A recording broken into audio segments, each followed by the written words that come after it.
안녕하세요. 저는 50살의 장애인으로 인생을 살아가는 여자입니다.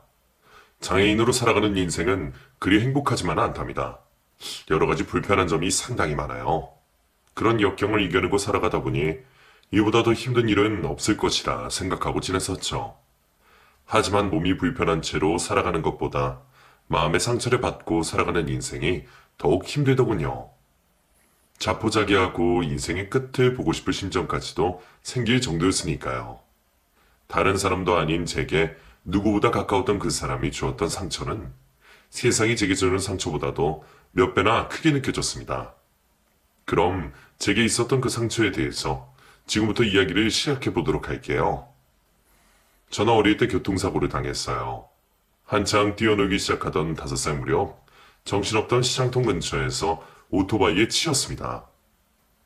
어렴풋이 나던 그때의 기억은 너무 충격적이라서 중간중간 끊기는데 너무 아프다는 느낌보다는 정신도 없고 뭐가 뭔지 하나도 모르겠는 그런 느낌이었어요.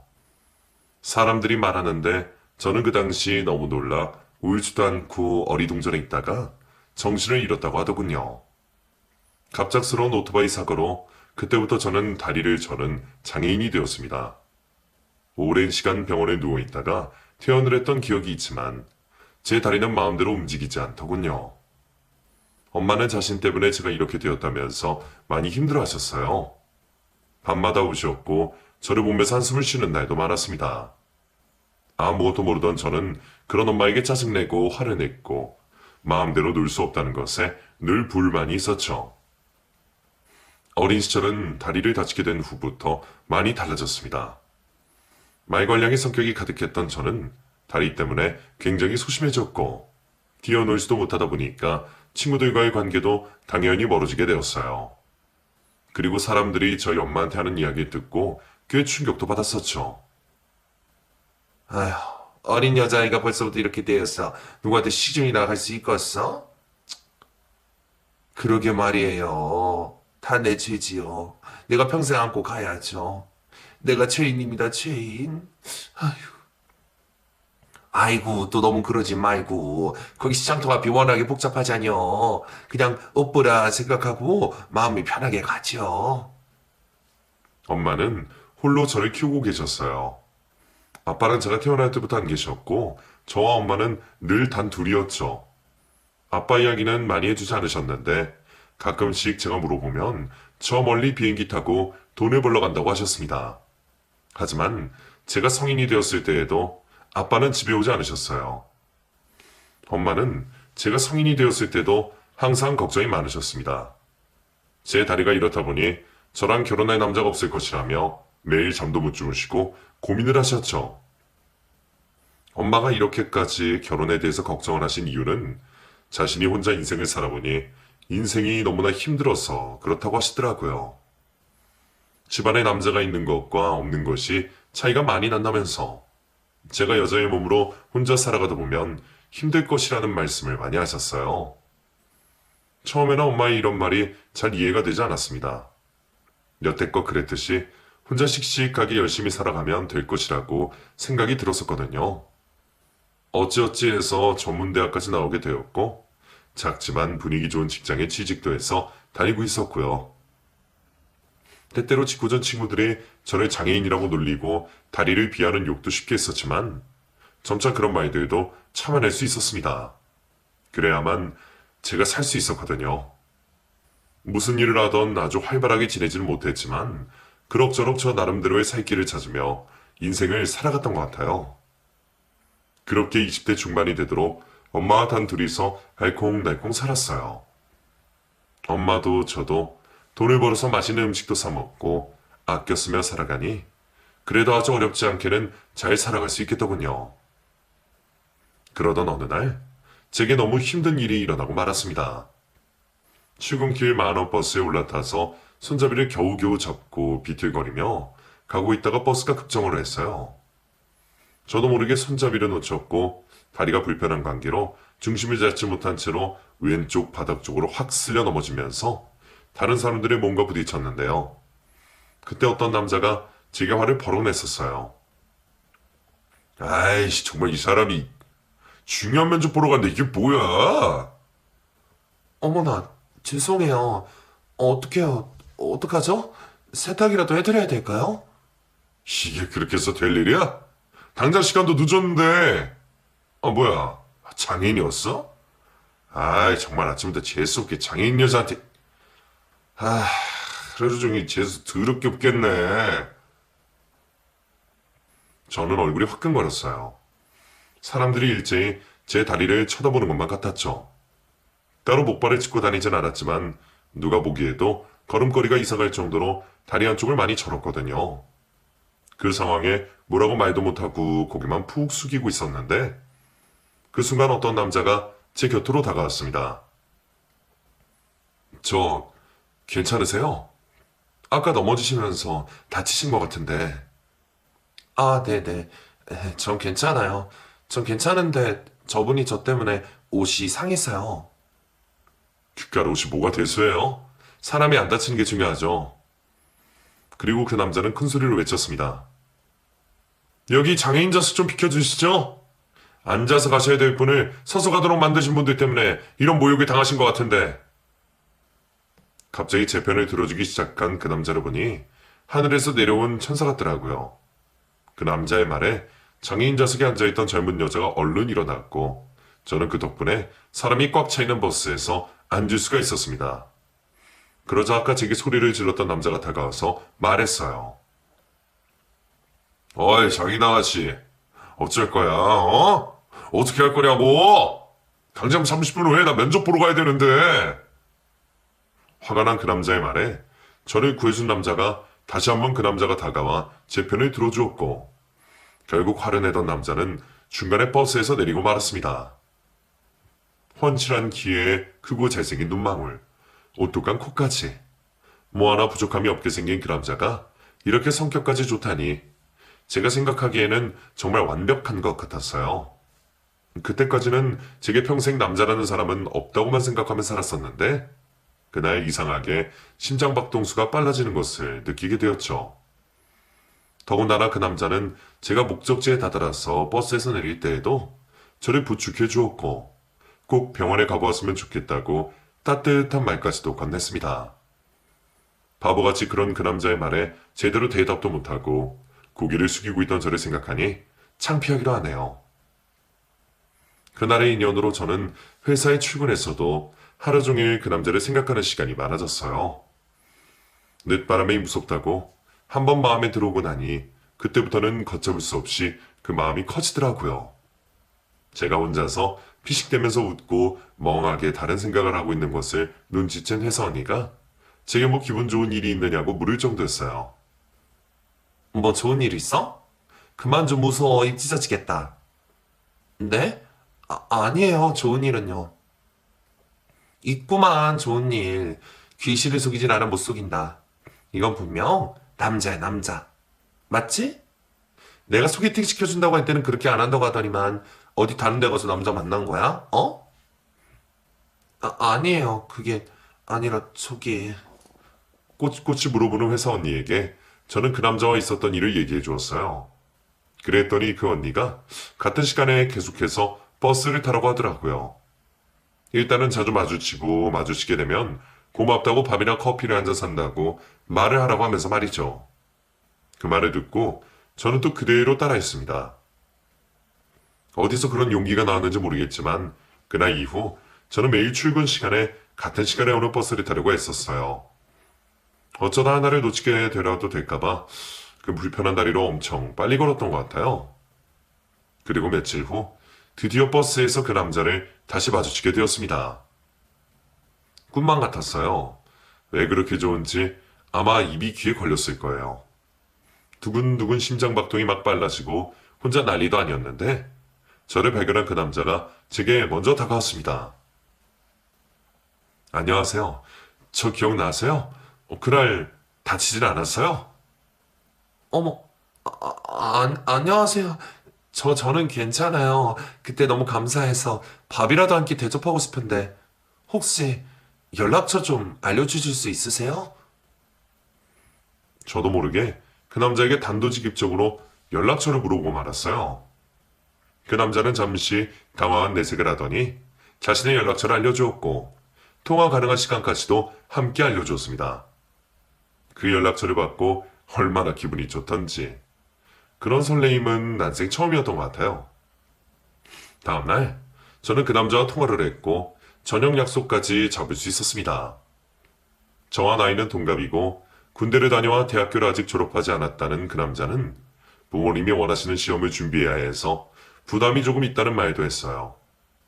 조금 더 자세히 이야기를 물어보니 왠지 대답을 회피하는 것 같은 기분도 들었는데 나중에 알고 보니 그 남자의 집안이 꽤 잘 사는 집이더라고요. 아버지는 교육 공무원 쪽에 근무하고 계셨고 엄마도 좋은 직장에 다니시다가 몸이 좀 안 좋으셔서 얼마 전에 퇴사를 하셨다고 했어요. 그에 비해 저는 정말 보잘것없는 집안이었습니다. 엄마는 이런저런 식당 일을 하시면서 저를 키우셨고 아빠는 얼굴조차 기억하지 못하고 있으니까 말이죠.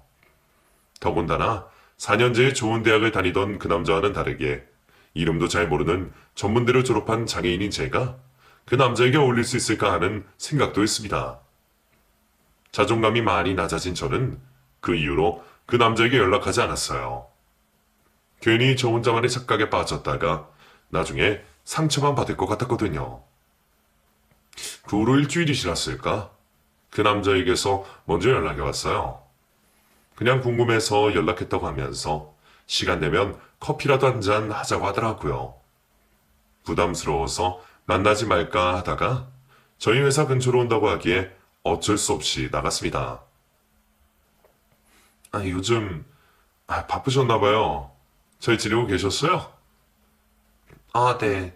바쁘기도 했고요. 저희 뭐 따로 만날 일 없는 사람들이니까요. 그때는 제가 너무 감사한 마음에 저녁 식사 대접한 거고요. 그러세요?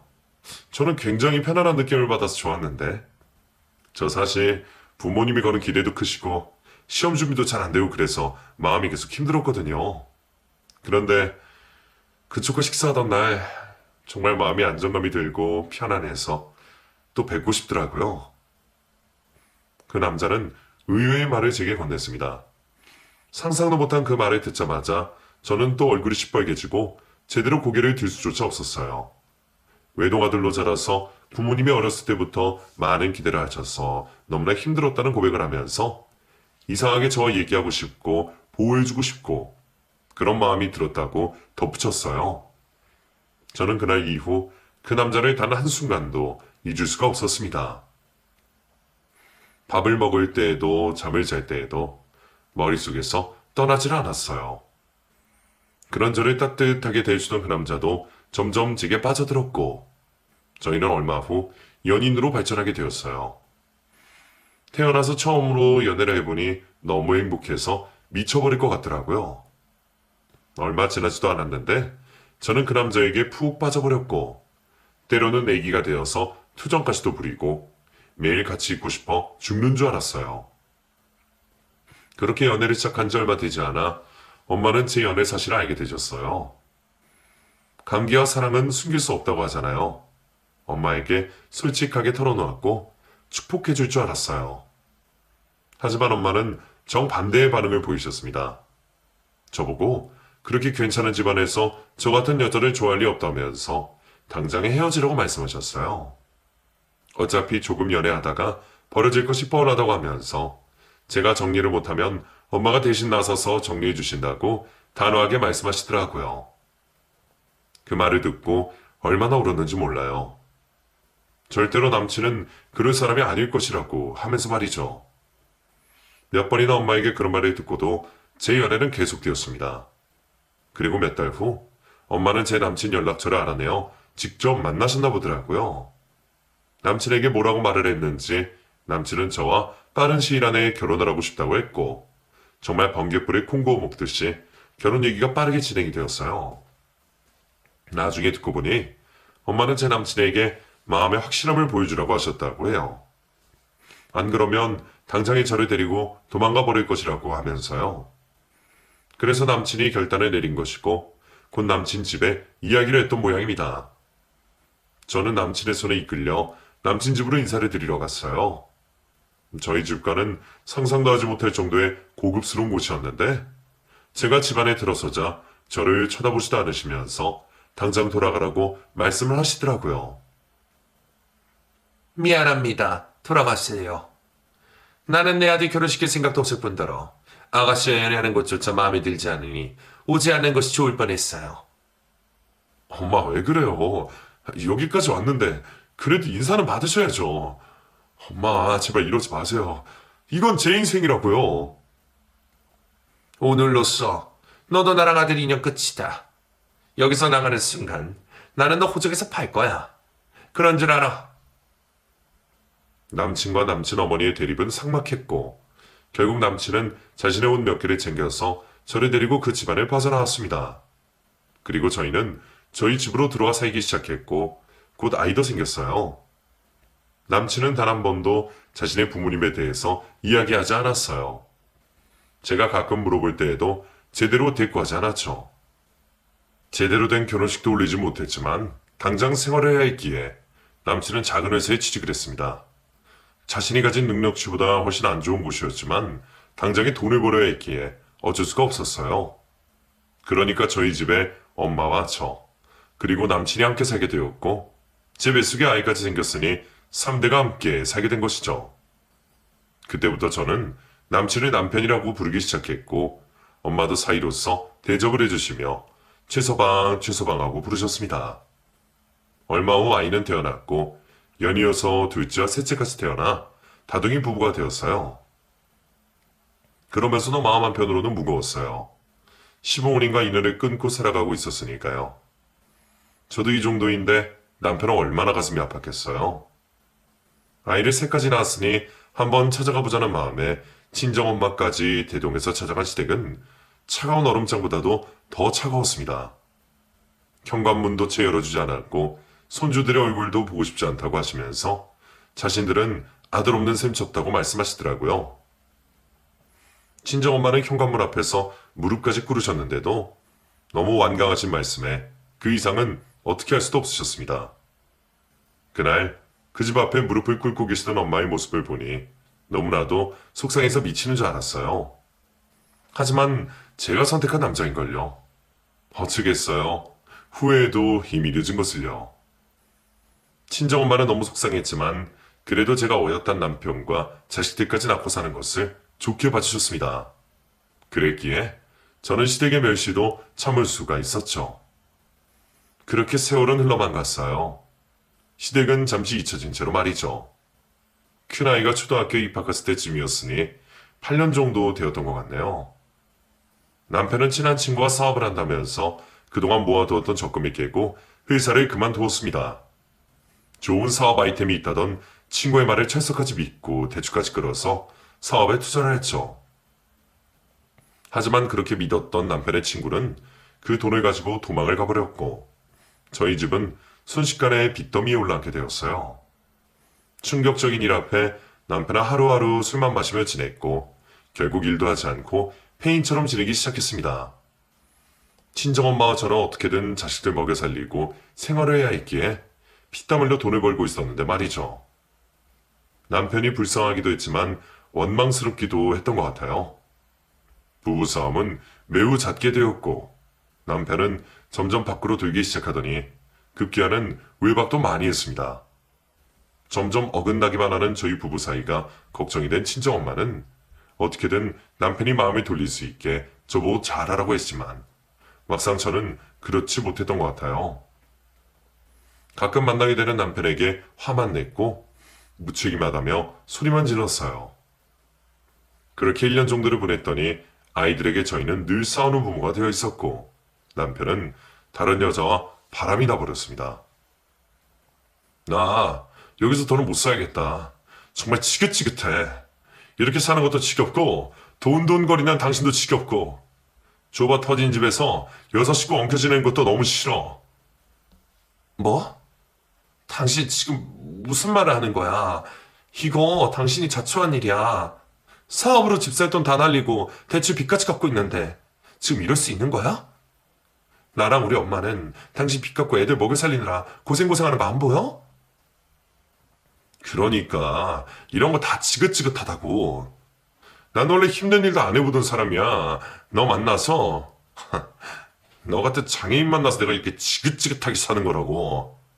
나 편하게 해주는 사람 만났으니까 거기 가서 살래. 너는 니네 엄마랑 애 데리고 살아. 남편은 갑작스럽게 폭탄 선언을 한 후 짐을 싸기 시작했어요. 그리고는 밖으로 나가버렸는데 밖에서는 고급 승용차 한 대가 서 있더라고요. 불편한 다리로 남편의 바지가랑이를 붙들고 늘어지면서 제발 가지 말라고 소리치고 있는데 승용차 안에서 한 여자가 내리더군요. 그러더니 제 남편에게 얼른 차에 타라고 말했습니다. 그 여자의 얼굴을 본 순간 저는 그만 바닥에 주저앉고 말았어요. 그 여자는 저희 회사가 있는 작은 건물의 주인이었거든요. 남편이 죽고 혼자 사는 사람이었는데 저희 남편보다 7살이나 많은 여자였어요. 아주 가끔씩 건물에 들릴 때면 저희 사무실에 간식도 사다 주고 하면서 저와 안면이 있는 상태였거든요. 아니, 어쩌다가 이 여자랑 제 남편이 이렇게 될 수가 있는지 상상도 하지 못했습니다. 너무 충격을 받으니 사람이 멍해지더라고요. 그때 저는 그 여자에게 뺨 한 대도 때리지 못하고 그냥 그렇게 남편과 그 여자가 타고 가는 자동차 뒷모습만 바라보았어요. 결혼할 때처럼 모든 것이 순식간에 지나가 버렸습니다. 어떻게 대처할 새도 없이 너무도 빨리 지나가 버렸죠. 제 마음도 추스리지 못한 상태라서 아이들에게 제대로 아빠에 대한 설명도 하지 못한 채 시간만 흘렀어요. 친정엄마는 어떻게든 남편을 빨리 찾아야 한다면서 백방으로 알아봤지만 그것도 녹록치가 않으셨던 모양이에요. 그렇게 남편이 떠나고 1년 후 시어머니라는 분이 제게 전화를 걸어와서 아들의 거취를 물어보셨어요. 저기, 우리 아들 어디 있는지 알면 얘기 좀 해줘라. 네? 제가 어떻게 알겠어요. 다른 여자랑 바람이 나서 1년 전에 집을 나간 사람을요. 그게 말이다. 사실 우리 집에 몇 달 전에 찾아왔는데 배신을 당했다고 하면서 말이야. 자기 어디 가서 죽을 거라고 그러면서 술을 취해 나갔는데 그 다음부터는 찾을 수가 있어야지. 내가 영치 없지만 너한테밖에 물어볼 사람이 더 있니? 그래도 애들이 있으니까 그 집에는 가끔 연락 올 거 아니니?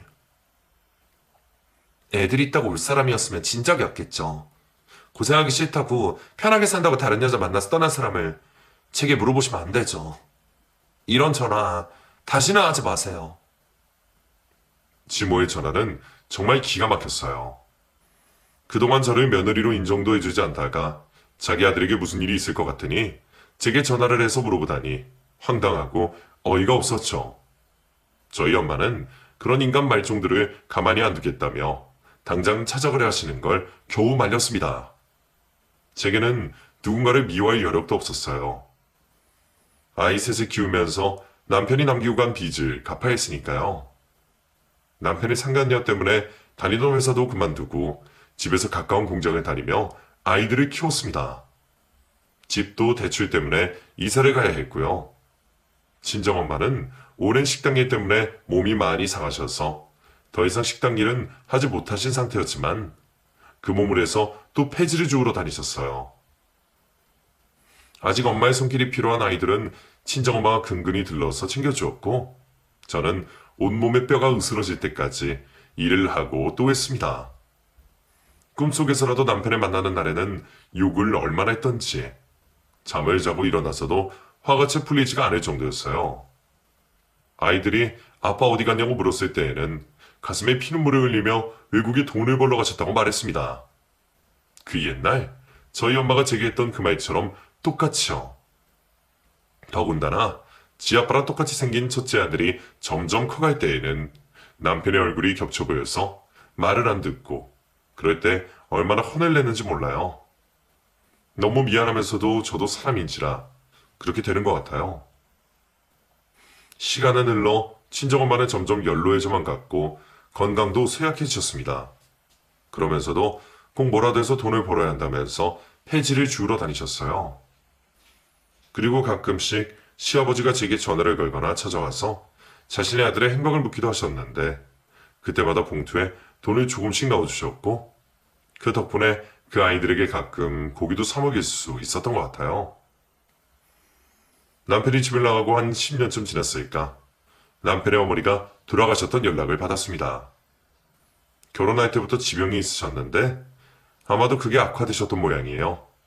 하긴 하나뿐인 아들이 행방불명이 되었으니 저 같아도 온전하게 살아가긴 힘들죠. 저는 시모의 장례식에 찾아갔습니다. 아이들을 모두 데리고요. 왕래는 거의 없었지만 아이들의 자신들의 할머니가 돌아가신 장례식장에는 와봐야 할 것 같았거든요.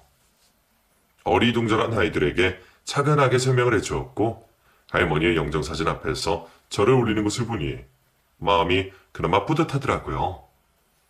장례식에 참석해준 제게 고맙다며 시아버님은 돈이 두둑히 담긴 봉투를 건네주셨고 저는 어쩔 수 없이 형평상 그 봉투를 받아들고 집에 왔습니다. 이 못난 인간아, 니네 엄마는 이렇게 너 찾다가 돌아가셨는데 도대체 어디서 뭐하고 있는 거냐? 하나밖에 없는 아들이면 엄마 가는 길은 지켜야지. 못난 놈, 이 못난 인간 같으니라고. 밤에 잠도 오지 않아 남편을 원망하며 꼴딱 밤을 지새우고 있었어요. 생전 못하는 소주도 한 병을 따서 친정엄마와 나눠 먹고 자리에 누워서 멍하니 천장만 바라보고 있는데 뭔가 이상한 소리가 나는 거예요. 거실 쪽에서 분명히 뭔가 이상한 소리가 났고 불길한 느낌이 들어 자리에서 일어나 거실 쪽으로 나가려고 방문 쪽으로 걸음을 옮기던 그 순간 누군가 방문을 훅 열고 들어왔습니다. 누구야? 어둠 속에서 보이던 사람은 키가 큰 남자로 보였는데 얼굴에는 복면을 쓰고 있었어요. 저는 너무 놀라서 온몸이 바들바들 떨리고 더 이상 아무 말도 나오지가 않았습니다. 마음속으로는 당장의 소리를 질러 가족들을 깨우고 싶었지만 목소리를 낼 수조차 없었죠.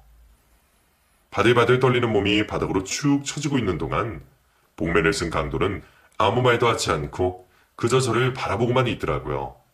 그리고는 안방 한쪽 구석에 걸려있던 가족 사진을 유심히 들여다보는 겁니다. 저기, 살려주세요. 제발요. 살려만 주세요. 떨리는 개미만한 목소리로 그 강도에게 말을 하는데 오히려 복면 쓴 강도는 되려 자신의 안주머니를 뒤적뒤적거리더니 갑자기 돈을 꺼내는 거예요. 꼬깃꼬깃해진 돈을 주섬주섬 꺼내더니 갑자기 제 손목을 잡은 후 손바닥에 30만 원쯤 되는 돈을 쥐어줬습니다. 두 눈이 휘둥그레진 저는 이게 뭔 일인가 싶어서 아무 말도 하지 못한 채 그냥 가만히만 있었는데 제게 돈을 쥐어준 그 강도는 그 길로 재빨리 도망쳐버리더라고요.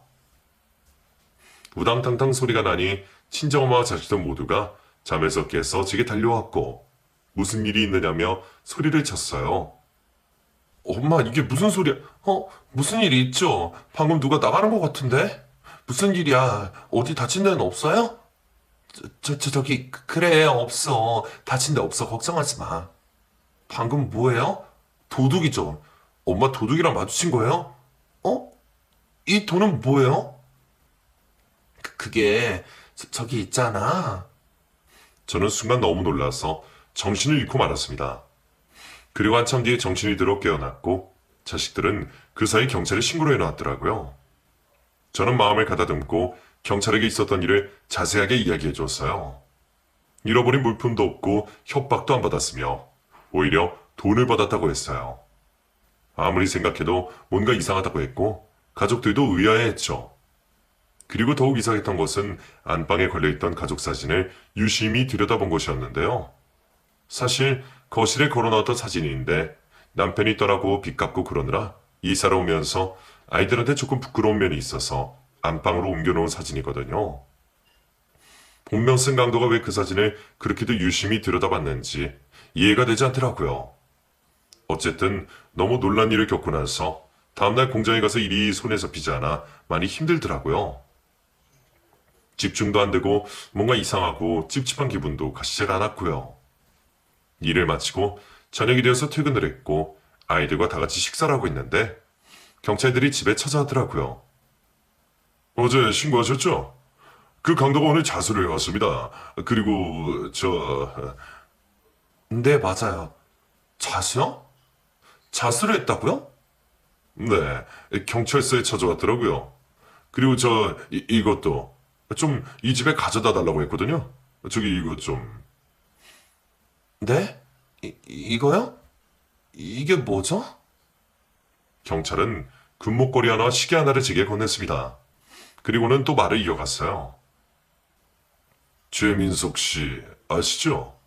어제 그 복면승 강도가 바로 최민석 씨예요. 그게 무슨 말씀이신지. 최민석이요? 네. 이 목걸이랑 시계도 비싸게 팔아서 이 집에 가져다 주려 했는데 그냥 이대로 드리는 것이 나을 듯 싶었어요. 경찰이 말한 최민석이란 사람은 다름 아닌 제 남편이었습니다. 아이들의 아빠이자 저희 엄마의 사위요. 10여 년 전 이 집을 떠나나간 바로 그 사람이요. 아이들은 아빠의 이름을 정확하게 알고 있었기에 그 이름을 듣자마자 깜짝 놀랐습니다. 그리고 온 집안이 눈물바다가 되었어요. 이게 어떻게 된 일인가 싶어 놀라기도 했지만 집 나가서 다른 년이랑 산다고 했던 남편이 복면승 강도가 되어 있다니 상상도 못했던 일이죠. 화가 나기도 하고 막 복잡한 감정에 얽혀서 미쳐버릴 것 같았습니다. 경찰은 더 말에 덧붙였어요. 지금 최민석 씨 경찰서에 있어요. 저희는 이만 가보겠습니다. 막내딸은 어리둥절한 표정으로 저를 쳐다보면서 울면서 말했어요. 엄마 아빠 맞지? 최민석 우리 아빠잖아. 우리 아빠 맞잖아. 아빠 외국에 있다며. 아빠 외국에서 돈 벌고 있다고 했잖아. 그래서 못 오는 거라고. 근데 왜 아빠가 강도야? 우리 집에 강도로 온 거냐고. 그게 말이다. 그게 있잖아. 미안하다 우리 딸. 엄마가 솔직하게 이야기를 못했어. 엄마가 정말 미안해. 다 얘기해 줄게. 이제 다 이야기해 줄게. 저는 그때부터 아이들에게 그동안 있었던 일에 대해서 이야기를 꺼냈어요. 친정엄마는 이런 제 옆에 앉으셔서 눈물만 흘리고 계시다가 잠시 후 많이 속상하셨는지 자리를 떠나버리고 마셨습니다. 그리고 저는 다음날 경찰서를 찾아갔어요. 그곳에는 얼굴이 참 많이도 상한 남편이 구석에 앉아 있었죠. 다가가서 남편 앞에 서 있으니 남편은 제 얼굴을 보더니 아무 말도 하지 못한 채 눈물만 흘리며 고개를 떨구더군요. 더 이상 무슨 말을 할 수 있겠어요. 그렇게 멀끔하게 생겼던 남편은 흰머리가 가득하고 햇빛에 그을린 피부는 검었다 못해 거칠거칠해진 상태로 그렇게 앉아 있었습니다. 모진 인생을 돌고 돌아 다시 마주한 제 남편을 이렇게 보고 있으니 더 이상 화도 나지 않더라고요. 얼마나 못난 인생을 살았기에 자기 엄마 가는 게도 못 보고 도둑질이나 할까 하는 마음이 들어 안쓰럽기까지 했습니다. 나 보기 싫어? 왜 나를 안 봐? 여기 오지 마. 이런 데는 당신이 올 곳이 아니야. 나 같은 놈 절대 앞으로도 찾지 말고 이런 데도 오지 마. 미안해. 미안하다는 말로도 다 설명이 안 되는데 그냥 나 잊어줘. 걱정하지 마. 당신 같은 사람 진작에 다 잊고 살고 있었으니까. 그냥 당신은 머나먼 외국 땅 가서 돈 벌고 있는 사람이었어. 근데 당신이 나타나서 이렇게 되는 거라고. 다시는 내 앞에 나타나지 마. 애들 혼란스럽게 하지 말고. 다시는. 못난 인간아. 얼마나 못났으면 네 엄마 임종도 못 지키고 도둑질하고 다니냐. 저는 흘러나오는 눈물을 멈출 수가 없었어요. 얼마나 눈물이 흐르던지 앞이 보이지 않을 지경이었습니다. 그 길로 경찰서를 벗어나왔고 시어머니께 전화를 걸어 남편이 있는 곳을 알려줬어요. 나중에 듣고 보니 시어버지와 함께 시어머니 산소를 찾아갔다고 하더군요. 저는 그렇게 남편을 온전하게 보내주기로 마음먹었어요. 이제 더 이상 이런 짓 안 한다고 사고가 했으니 믿어보기로 했고요. 하지만 그날 이후 남편의 모습이 쉽게 지워지지가 않았습니다. 머릿속에서 계속해서 떠오르는 남편의 모습에 하루하루 한숨이 늘어만 갔어요. 아이들도 계속해서 남편에 대해서 물어보았고 친정엄마 역시 걱정이 가득한 목소리로 제게 물었습니다. 애비 어떻게 됐다니? 세상에 사람이 그런 꼴을 해가지고는 이게 다 어떻게 된 거야, 어? 이 세상 귀하게 살던 사람이 어쩌다 그런 꼴까지 된 거야. 엄마, 나도 몰라요. 이제 우리랑 관계 없는 사람이라고요. 이미 오래전에 우리 버리고 떠난 사람 뭐하러 궁금해요. 엄마도 이제 그만 궁금해하세요. 그냥 잊어요, 우리. 자식들이 이렇게 이어져 있는데 잊기는 어떻게 잊어? 큰애 봐라. 집이라 아주 머리부터 발끝까지 젓가락질하는 모습까지 아주 판박인데. 아이고 아주 내가 못 살아. 잠도 오지 않아 저는 남편이 경찰을 통해 건네준 목걸이와 시계를 꺼내보았어요.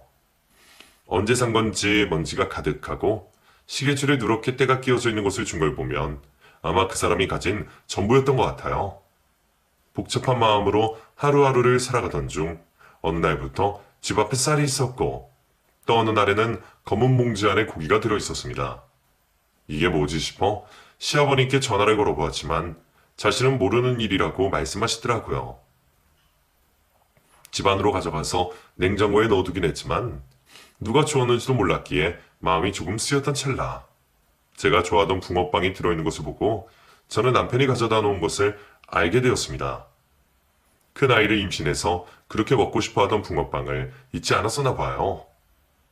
이렇게 몇 년을 한결같이 이어지다가 하루는 제가 조금 일찍 퇴근을 했고 일부러 집 앞에서 가만히 기다려 보았습니다.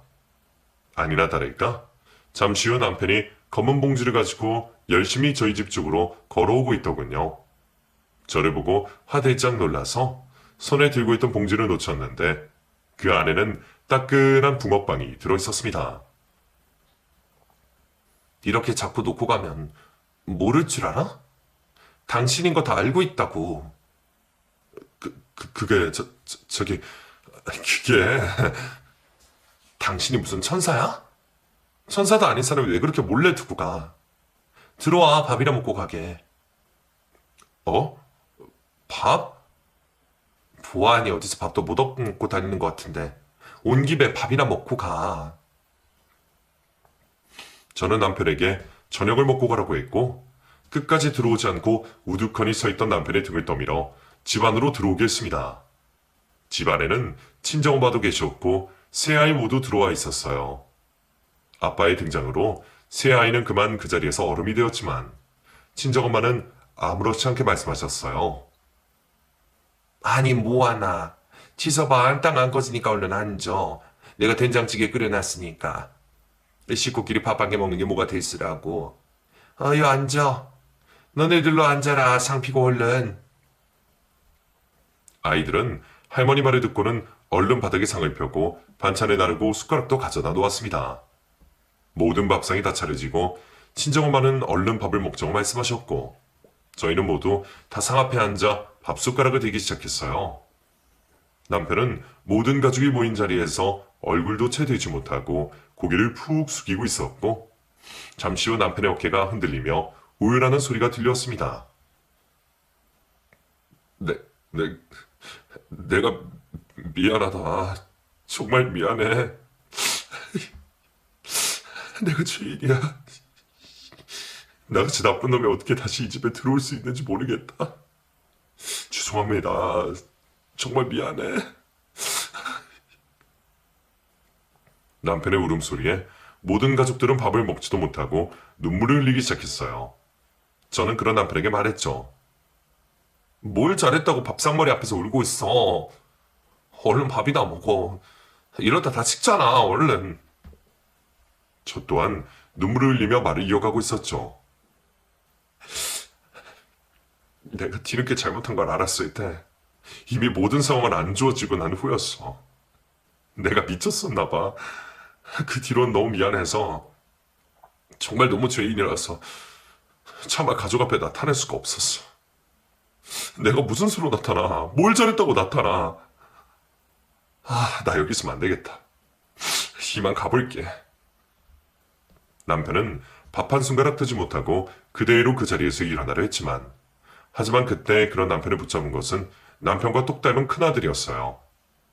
큰아들은 조용히 일어나서 남편의 팔을 잡더니 함께 식사를 하자고 말했습니다. 저기 식사하세요.